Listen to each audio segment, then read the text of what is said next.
കുറച്ചു നാളായി എന്റെ പ്രാർത്ഥനയിൽ നിന്റെ കാര്യമേ ഉള്ളൂ. ആന്റിയും മറ്റുള്ളവരെ പോലെ എന്റെ മനസ്സ് മാറാനാണോ പ്രാർത്ഥിക്കുന്നത്? അതെ, മനസ്സ് മാറാൻ തന്നെയാ. നിന്റെ അല്ല, നിന്റെ അച്ഛന്റെ. അതിലും നല്ലത് എന്റെ മനസ്സ് മാറാൻ പ്രാർത്ഥിക്കുന്ന തന്നെയാ. ആ തമാശ എനിക്ക് ഇഷ്ടമായി. തമാശയല്ല ആന്റി, ഞാൻ സീരിയസ് ആയിട്ട് പറഞ്ഞതാ. എന്റെ മനസ്സ് എങ്ങനെയാണെന്ന് തിരിച്ചറിഞ്ഞ നിമിഷം ഞാൻ എന്റെ ലൈഫ് അങ്ങ് ഫാസ്റ്റ് ഫോർവേഡ് ചെയ്തു. എന്നെങ്കിലും ഒരിക്കൽ എന്റെ വീട്ടുകാരിതറിയുമ്പോൾ അച്ഛനാണോ അമ്മയാണോ കൂടുതൽ വിഷമിക്കുന്നതെന്നും എതിർക്കുന്നതെന്നും വെറുതെ ഒന്ന് ആലോചിച്ച് നോക്കി. അപ്പോഴൊക്കെ അമ്മയായിരുന്നു ഏറ്റവും കൂടുതൽ എതിർപ്പ് ഉയർത്തുമെന്ന് ഞാൻ വിചാരിച്ചിരുന്നേ. എന്നെ അല്പമെങ്കിലും മനസ്സിലാക്കുന്നത് BP ആയിരിക്കുമെന്ന് ഞാൻ പ്രതീക്ഷിച്ചിരുന്നു. അപ്പോ വിഷമിക്കണ്ട, ഇതൊന്നും വലിയ കാര്യമുള്ള കാര്യമല്ല എന്നൊക്കെ പറഞ്ഞ് അച്ഛൻ എന്നെ ആശ്വസിപ്പിക്കുന്നത് ഞാൻ ചിലപ്പോഴൊക്കെ സ്വപ്നം പോലും കണ്ടിട്ടുണ്ട്. പക്ഷെ സ്വപ്നലോകത്ത് മാത്രമായിരുന്നു BP ഹീറോ ആയത്. റിയൽ ലൈഫിൽ BP അടിമുടി വില്ലനായിരുന്നു.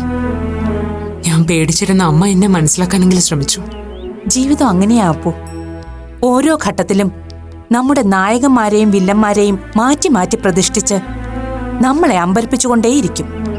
ശരിയാ, എപ്പോഴും കൂടെ ഉണ്ടായിരിക്കുമെന്ന് നമ്മൾ വിശ്വസിക്കുകയും പ്രതീക്ഷിക്കുകയും ചെയ്യുന്നവർ തന്നെയാവും ഒരു മുന്നറിയിപ്പും ഇല്ലാതെ നമ്മുടെ ജീവിതത്തിൽ നിന്ന് ഇറങ്ങി പോകുന്നത്. ഒരു വെറും പരിചയപ്പെടലിനപ്പുറം നമ്മൾ ആഗ്രഹിക്കാത്തവരായിരിക്കും ഒട്ടും പ്രതീക്ഷിക്കാത്തൊരു ടേണിംഗ് പോയിന്റിൽ വെച്ച് നമ്മുടെ ജീവിതത്തിലേക്ക് ഒരു പുഞ്ചിരിയായിട്ട് കടന്നു വരുന്നത്. അതിന്റെ ഏറ്റവും നല്ല ഉദാഹരണമാണ് മാളുവിന്റെ ഫാമിലിയും പിന്നെ ആന്റിയുടെ ഫാമിലിയും. അച്ഛനും അമ്മയും എതിർത്ത് കഴിഞ്ഞാലും മുരളിയെങ്കിലും അശ്വതി ആന്റിയും എന്നും എനിക്ക് സപ്പോർട്ടായി കൂടെ ഉണ്ടാവുന്ന ഞാൻ വിശ്വസിച്ചു, പ്രതീക്ഷിച്ചു. പക്ഷെ എന്റെ മനസ്സ് വ്യക്തമായ ഉടൻ ആദ്യം കൈവീശി പിരിഞ്ഞതും മാളുവിനെ എന്നിൽ നിന്ന് അകറ്റിയതും അവര് തന്നെയായിരുന്നു. അതുപോലെ തന്നെ ഒട്ടും പ്രതീക്ഷിക്കാതെയാ ഡോക്ടർ ആന്റിയും എന്റെ ജീവിതത്തിലോട്ട് കടന്നു വന്നത്. അന്ന് ഡോക്ടർ എന്നെ കണ്ടില്ലായിരുന്നെങ്കിൽ എന്നെ പിന്നെ നിങ്ങൾ ആരും കാണുമായിരുന്നില്ല, ഉറപ്പായിരുന്നു. അതിനും ദൈവം ഒരു നിയോഗം കണ്ടുവച്ചിട്ടുണ്ടാവൂ അപ്പോ. നീ ഇവിടം വിട്ടു പോകാൻ ആഗ്രഹിച്ചിട്ടും നിന്നെ വിടാതെ ഇവിടെ പിടിച്ചു നിർത്തിയിരിക്കുന്നതിന് എന്തെങ്കിലുമൊക്കെ കാരണങ്ങളുണ്ടാവും. ഉണ്ടാവും.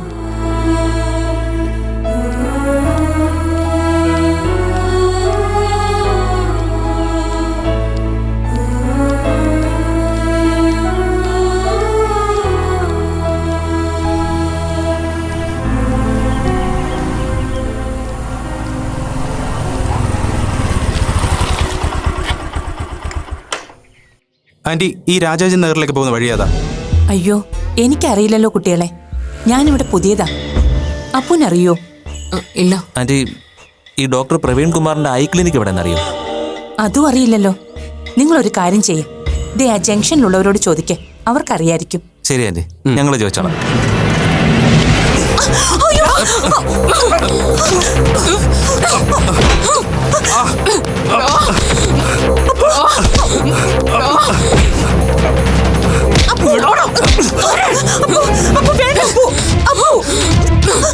എന്താ? എന്റെ മാല പൊട്ടിച്ചു.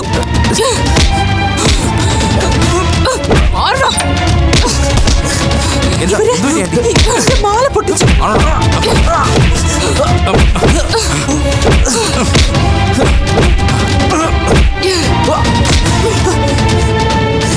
അപ്പു, വേഗം വന്നേ അപ്പു.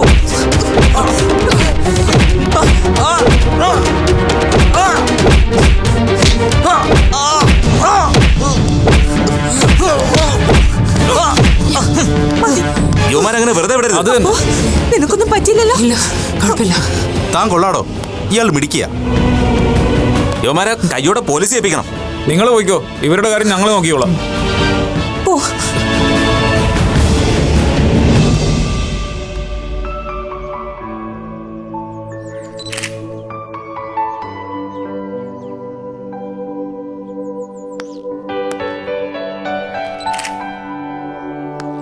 ഇനി മാഡത്തെ കൂടി ഇൻക്ലൂഡ് ചെയ്ത് കുറച്ച് സ്നാപ്സ് വേണം. ആ ശരി. മാഡം വരൂ. അയ്യോ അത് വേണ്ട കുട്ടി, അപ്പുവിന്റെ ഫോട്ടോ മാത്രം മതി. ഏയ് അത് പോരാ, അപ്പുവിന്റെ ഈ അമ്മയെ കൂടി ആൾക്കാർക്ക് കാണണ്ടേ? Show madam please. വാ ആന്റി. മാഡം ആ കള്ളം പൊട്ടിച്ച മാല കൂടി കൈപ്പിടിച്ചാൽ നന്നായിരുന്നു. അയ്യോ അത് വേണ്ട. അത് വേണ്ട അനീഷ്, ഇത് മതി.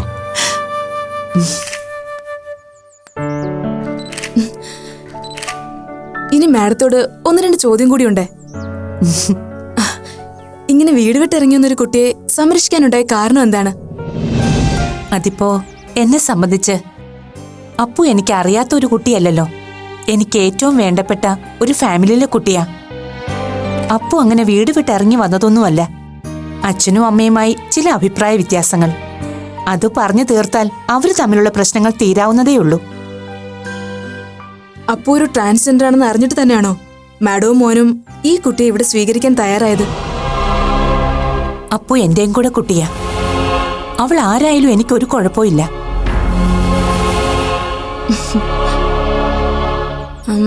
Madam, last question.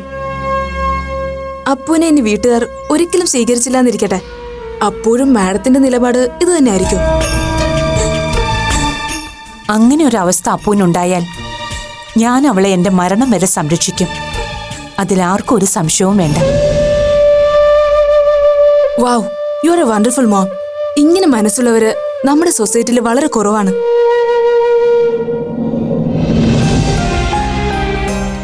ജീവിതത്തിൽ ആദ്യമായിട്ടാ ഇങ്ങനെ പത്രക്കാർക്ക് മുന്നിൽ. അപ്പുവിന്റെ മിടുക്കൊണ്ട് മാല തിരിച്ചു കിട്ടിയതിന് ഇത്രയൊക്കെ ചോദ്യങ്ങൾ ചോദിക്കേണ്ട കാര്യമുണ്ടോ കുട്ടി? ഇപ്പൊ കുടുംബകഥ മുഴുവനായല്ലോ. മാഡത്തിന് ഇതിന്റെ ന്യൂസ് വാല്യൂ അറിയാഞ്ഞിട്ടാ. നാളത്തെ പത്രം വരുമ്പോ കണ്ടോളൂ. എന്നാ ഇറങ്ങട്ടെ. ശരി. അപ്പു താങ്ക്സ് കേട്ടോ. അപ്പുവിന്റെ ഈ നിലപാടിന് ഞങ്ങളുടെ ഫുൾ സപ്പോർട്ടും ഉണ്ടാവും. എന്തെങ്കിലും സഹായം ആവശ്യമുണ്ടെങ്കിൽ വിളിക്കാൻ മറക്കണ്ട.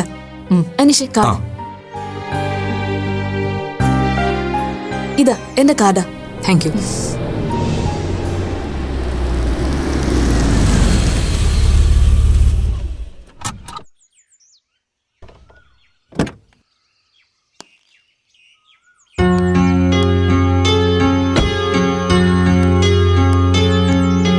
എന്റെ മോന്. ഓ, doctor Jobin. Hi. Hi doctor, ഞാൻ Prathibha Praveen, special reporter, Malayala Bhoomi. Nice to meet you. അപ്പുവിന്റെ ഇന്റർവ്യൂ എടുക്കാൻ വന്നതാ. ഞാൻ പറഞ്ഞില്ലേ രാവിലത്തെ ആ മാലക്കേസ്. ഓ അനീഷ്, ഡോക്ടറിന്റെ കൂടി 2 സ്നാപ്പ് എടുക്കാം. പിന്നെന്താ? ഏയ് പ്ലീസ് എന്നെ വിട്ടേക്ക്. ഇവരല്ലേ കഥയിലെ താരങ്ങൾ, അത് മതി. ഓക്കെ, എങ്കിൽ വേണ്ട. See you. ശരി. അനീഷ്, പോം. ഓക്കെ, ആയിക്കോട്ടെ. ബൈ. ശരി.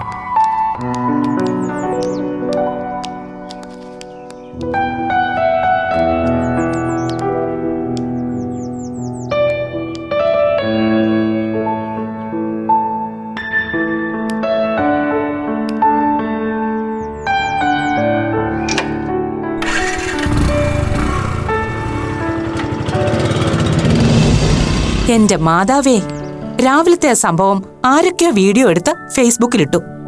അത് കണ്ടിട്ട് വന്നതാ കുട്ടി. എന്തൊക്കെയാ അതിനറിയേണ്ടത്? കൂട്ടത്തിൽ എന്തൊക്കെയോ എന്നോട് ചോദിച്ചു. ആ വീഡിയോ ഭയങ്കര വൈറലായി, ട്രെൻഡിങ് വാ. ഞാൻ കണ്ടിരുന്നു. മമ്മിയും മോളും താരമായല്ലോ. ഇനി അതിന്റെ കുറവേ ഉള്ളൂ. ഇതൊക്കെ ഇത്രയും പൊല്ലാപ്പാകുമെന്ന് അറിഞ്ഞിരുന്നെങ്കിൽ ആ മാല കള്ളം കൊണ്ടുപോയിക്കോട്ടെ എന്ന് വെച്ചേനെ ഞാൻ. ജോ, എന്താ നീ വല്ലാതിരിക്കുന്നേ? ഏയ് ഒന്നുമില്ല മമ്മി, ഒരു തലവേദന. സമയത്തിനൊന്നും കഴിക്കാഞ്ഞിട്ടാവും. ഡ്രസ്സ് ചേഞ്ച് ചെയ്തിട്ട് വാ, ഞാൻ ഫുഡ് എടുക്കാം. അപ്പം വാ.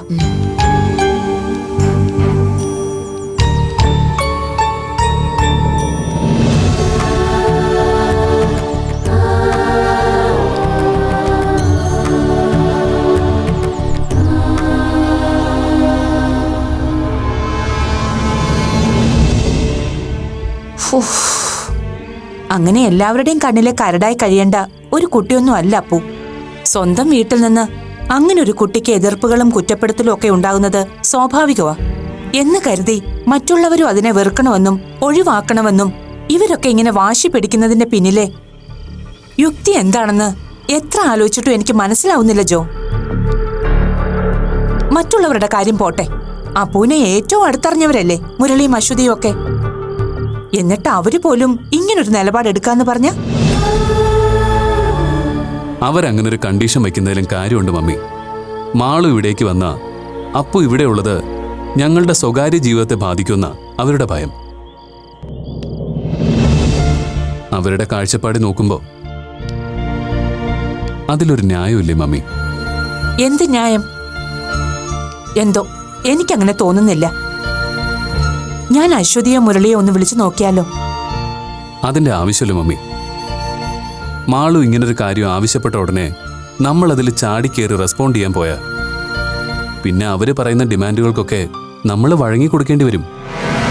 അല്ല, അപ്പൂനെ ഇവിടുന്ന് ഒഴിവാക്കിയാലേ കല്യാണത്തിന് സമ്മതിക്കൂന്ന് മാളൂനെ കൊണ്ട് നിന്നോട് പറയിച്ചത് ചിലപ്പോ അവർക്കത് എന്നോട് നേരിട്ട് പറയാനുള്ള മടി കൊണ്ടാവും. അല്ല, എന്താ നിന്റെ അഭിപ്രായം? മമ്മിയുടെ താല്പര്യം എന്തോ അത് തന്നെ എന്റെ അഭിപ്രായം. അതുപോരാ, ഇക്കാര്യത്തിൽ നിന്റെ മനസ്സാണ് എനിക്ക് ആദ്യം അറിയേണ്ടത്. അങ്ങനൊരു പിടിവാശി അവർക്കുണ്ടെങ്കിൽ അതിന്റെ പേരിൽ ഈ ബന്ധം മുടങ്ങുന്നെങ്കിൽ മുടങ്ങട്ടെ മമ്മി. എന്തായാലും അപ്പൂനെ അവളുടെ വീട്ടുകാരെ സ്വീകരിക്കുന്നിടം വരെ ഇവിടെ നിന്ന് നമ്മൾ ഒഴിവാക്കില്ല. അതിനി മാളുവിന്റെ ഡിമാൻഡ് ആണെങ്കിൽ പോലും. മനുഷ്യനെ മനസ്സിലാക്കാൻ പറ്റിയില്ലെങ്കിൽ പിന്നെ മറ്റെന്തുണ്ടായിട്ട് എന്താ കാര്യം?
മാലമോഷ്ടാക്കളിൽ നിന്ന് പോറ്റമ്മയെ രക്ഷിച്ച അപൂർവ എന്ന അപ്പു ഒരു ട്രാൻസ്ജെൻഡറിന്റെ പോരാട്ടക്കഥ.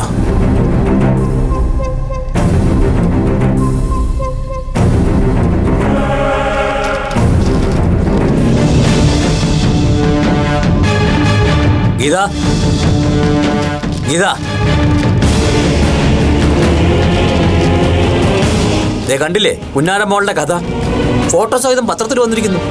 പത്രത്തിൽ മാത്രമായിരിക്കില്ല, സോഷ്യൽ മീഡിയയിലും അപ്പു എന്ന ട്രാൻസ്ജെൻഡർ ഇപ്പൊ താരമായിരിക്കും. മതിയായില്ല തനിക്ക്? തൃപ്തിയായല്ലോ അമ്മയ്ക്ക്? ദാ നോക്ക്.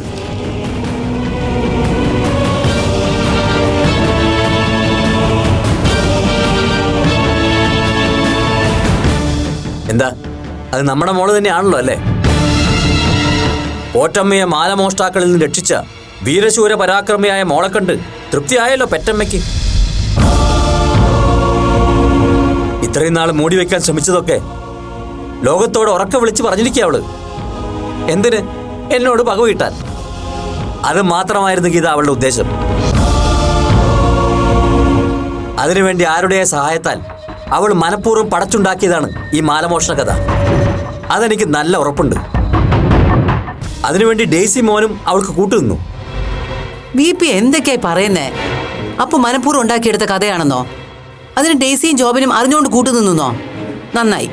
BP പോലെ ആൾക്ക് മാത്രമേ ഇങ്ങനെ കാട് കയറി ചിന്തിക്കാൻ പറ്റൂ.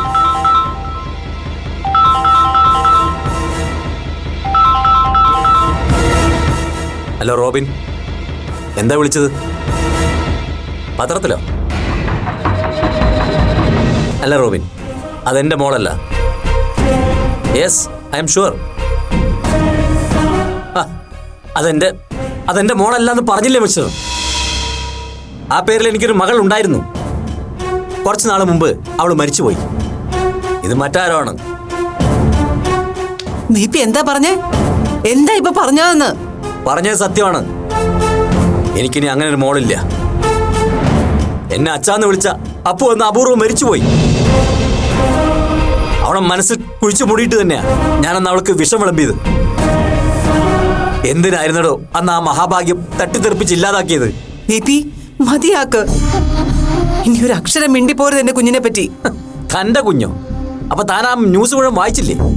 അവൾക്ക് ഇപ്പൊ അച്ഛനും അമ്മയൊന്നും ഇല്ല.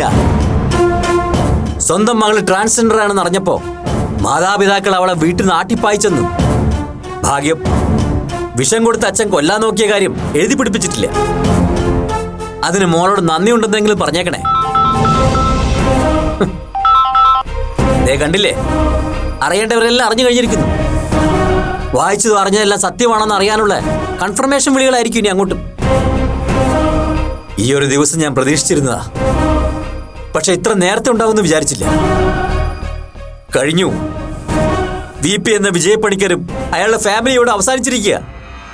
ഇനി എങ്ങോട്ടും ഇറങ്ങണ്ട, ആരെയും ഫേസ് ചെയ്യും വേണ്ട. എടോ, തനിക്ക് എന്നെ ഒന്ന് കൊന്നു തരാമോ? അത്രയെങ്കിലും ഒരു ഉപകാരം ചെയ്യും. ഇങ്ങനെ ഒരു മുടിഞ്ഞ സന്താനത്തെ പ്രസവിക്കാൻ വേണ്ടിയായിരുന്നോ താൻ 4-5 കൊല്ലം നേർച്ച നോമ്പുമായിട്ട് നടന്നത്? ഇത് അറിഞ്ഞിരുന്നെങ്കിൽ അന്നേ വല്ല VP ഒന്ന് മതിയാക്കാനാ പറഞ്ഞത്. സമ്മതിച്ചു. അപ്പൊ നിങ്ങളുടെ മോളല്ല. ചോദിക്കുന്നവരുടെ മുഴുവൻ ഞാൻ അങ്ങനെ പറഞ്ഞോളാം. പോരെ, കുറ്റം ഞാൻ ഏറ്റോളാം. നിങ്ങളുടെ ഇമേജിന് ഒരു കോട്ടവും സംഭവിക്കില്ല. ഇനിയെങ്കിലും ഈ ഷോ ഓഫ് ഒന്ന് മതിയാക്ക്. മതിയാക്കാം, മതിയാക്കാം. എല്ലാം മതിയാക്കാൻ തന്നെയാ എന്റെ തീരുമാനം.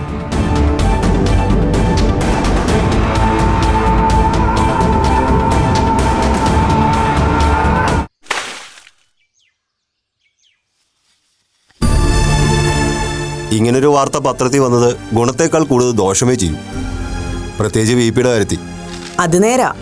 അപ്പുവിന്റെ കാര്യം ആരെയും അറിയിക്കാതെ കൊണ്ടു നടക്കുമായിരുന്നല്ലോ VP-ഏട്ടന് ഇതുവരെ. ഛേ, എന്നാലും ഈ അപ്പു ഇത് എന്തു ഭാവിച്ചാ ഈ കാര്യമൊക്കെ പത്രക്കാരോട് പറയാൻ പോയത്? അല്ല, ചിലപ്പോ ഇങ്ങനൊരു ചതി അവളും ഓർത്ത് കാണില്ല. നീ ഇതെന്തറിഞ്ഞിട്ടാ അശ്വതി? അപ്പുവിനൊരു അബദ്ധം പറ്റിയെന്നാ നീ വിചാരിക്കുന്നേ?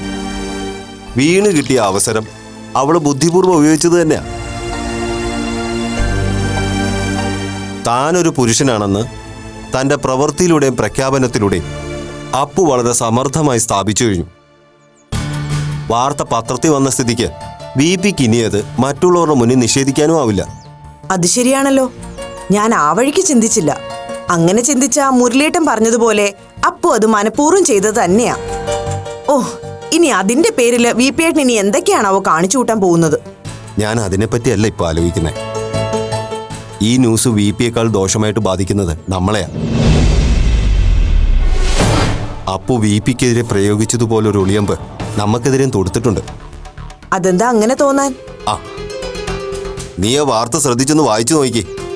അതിൽ അപ്പു ഡെയ്സിയെ കുറിച്ച് വളർത്തമ്മയെന്നാ പറഞ്ഞിരിക്കുന്നത്. എന്താ അതിനർത്ഥം?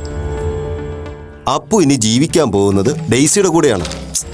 അങ്ങനെ ഒരർത്ഥം അതിനുണ്ടോ മുരളിയേട്ടാ? വീട് വിട്ട് ഇറങ്ങേണ്ടി വന്നപ്പോ ടീച്ചറും ജോബിനും ആയിരുന്നല്ലോ അപ്പുവിന് അഭയം കൊടുത്തത്. അതിന്റെ ഒരു നന്ദി പ്രകടനമായിട്ട് വളർത്തമ്മയെന്ന് വിളിച്ചത് ആയിക്കൂടെ?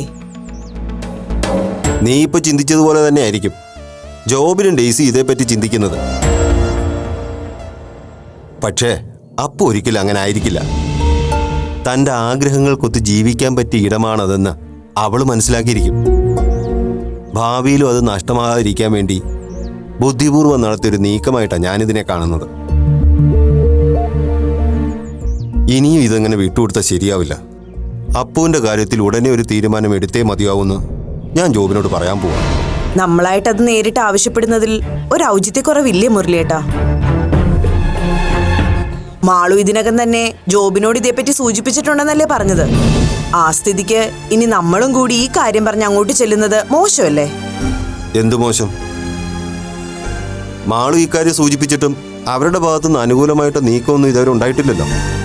അതുമാത്രമല്ല, അപ്പുവിന് അവിടെ കൂടുതൽ സ്വാതന്ത്ര്യം അനുവദിച്ചു കൊടുക്കുന്ന രീതിയിലാണ് കാര്യങ്ങൾ പോകുന്നത്. അത് ശരിയല്ലല്ലോ. അതിനിപ്പോ ടീച്ചറിനെ മോനെയും കുറ്റം പറയാൻ പറ്റുമോ മുരളിയേട്ടാ? അവരവിടുന്ന് അപ്പുവിനെ ഇറക്കി വിട്ടാ അവൾ എങ്ങോട്ട് പോകും? ഏതായാലും സ്വന്തം വീട്ടിലേക്ക് അവൾ തിരിച്ചു ചെല്ലില്ലെന്ന് ഉറപ്പാ. ആണാണെന്ന് അവൾ അവകാശപ്പെടുന്നുണ്ടെങ്കിലും സത്യത്തിൽ അവൾ ഇപ്പോഴും ഒരു പെൺകുട്ടി തന്നെയല്ലേ?